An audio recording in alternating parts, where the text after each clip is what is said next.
देश के अलग अलग हिस्सों में फ्री बांटने का जो कल्चर चल रहा है वो कितना घातक है आज आपको समझाऊंगा।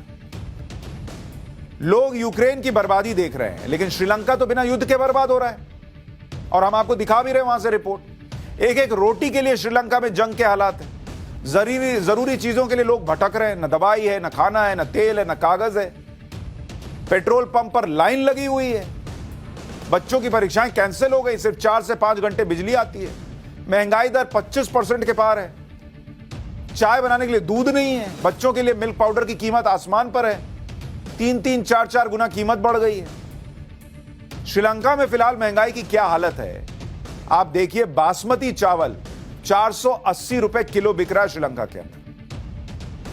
साधारण चावल 300 रुपए किलो बिक रहा है। 1 लीटर नारियल तेल 900 रुपए का बिक रहा है। 1 लीटर नारियल तेल अगर आप श्रीलंका में खरीद के बाल में लगाएंगे तो आपका बाल टेंशन में झड़ जाएगा कि 900 रुपए का तेल है। एक नारियल के लिए 110 रुपया देना पड़ रहा है। उस श्रीलंका में जहां बचकर चलना पड़ता है कि किधर से नारियल सिर पे गिरेगा, वहां 110 रुपया एक नारियल का। अपने यहां इंडिया में 40 रुपया 50 रुपया मिल रहा है। अरहर की दाल 530 रुपए किलो बिक रही है। उड़द की दाल 800 रुपए किलो बिक रही है। मूंगफली की कीमत 900 रुपए हो गई। अगर आप सोचेंगे मूंगफली फांक के काम चला लूंगा, वो भी नहीं चलेगा। 900 रुपए किलो की मूंगफली कहां फांकिएगा। 720 रुपए प्रति किलो लहसुन बिक रहा है। 1 किलो आलू की कीमत 360 रुपए। आलू की तो हालत यह होती है कि हर सब्जी में डाल दो वाला हिसाब होता है। 360 रुपए किलो आलू बिक रहा है, कौन डालेगा सब्जी में। प्याज तो 240 रुपए किलो बिक रहा है। प्याज सब्जी में डालना अपने आप में आपके अमीर होने का प्रतीक हो गया है श्रीलंका में। श्रीलंका की खस्ता हाल के लिए वहां की सरकार के कुछ फैसले जिम्मेदार हैं, जिनमें कुछ ऐसे फैसले हैं जो फ्री वाली राजनीति के तहत लिए गए थे। 2019 में चुनाव कैंपेन के दौरान राष्ट्रपति गोटाबाया राजपक्षे ने वादा किया था कि 15% वैट को घटाकर आधा कर दिया जाएगा। हमारे यहां नहीं कह रहे थे कुछ नेता जब जीएसटी लाया गया था कि अरे सबको घटा के 5% कर दो, ये कर दो, वो कर दो। कंपेयर कीजिए, यही किया होता तो क्या होता। अभी श्रीलंका में सुनिए क्या किया था। गोटाबाया राजपक्षे ने चुनाव के दौरान यह वादा किया था कि खपत और ग्रोथ बढ़ाने के लिए दूसरे टैक्स को भी खत्म कर दिया जाएगा। चुनावी वादों को पूरा करने में सरकार की आय में अरबों रुपए का नुकसान हुआ, जिससे पहले से संकट से जूझ रही श्रीलंका की अर्थव्यवस्था सहन नहीं कर पाई।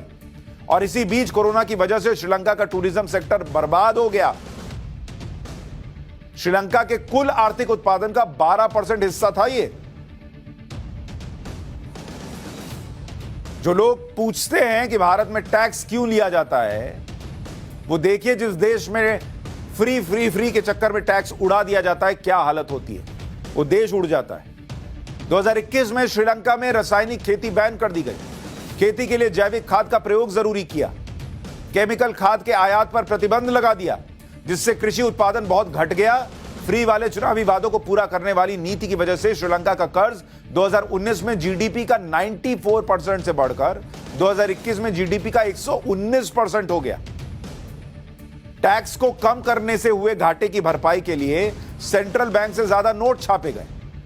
ज्यादा नोट छापिएगा तो महंगाई बढ़ती है। इतना आसान नहीं होता कि अरे पैसा नहीं है तो नोट छाप ना लो। नोट छापिएगा तो महंगाई ऊपर जाती है। वही हुआ, 25% हो गई।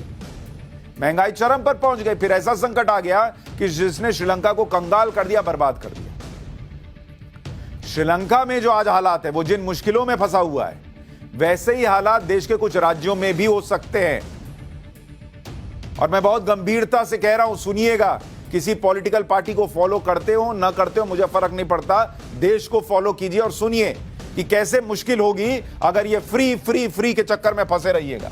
प्रधानमंत्री मोदी के साथ शनिवार को बैठक में देश के कई टॉप ब्यूरोक्रेट्स ने यह बात कही है कि अगर मुफ्त वाली राजनीति पर लगाम नहीं लगाई गई तो इन 5 राज्यों में भी श्रीलंका वाले हालात हो सकते हैं। ये टॉप ब्यूरोक्रेट्स सचिव स्तर के हैं और अहम पदों पर बैठे हुए हैं। इन्होंने पीएम मोदी के सामने जो दलीलें पेश की हैं, उसके मुताबिक चुनावी वादों के कारण यह आर्थिक योजनाएं व्यवहारिक ही नहीं है।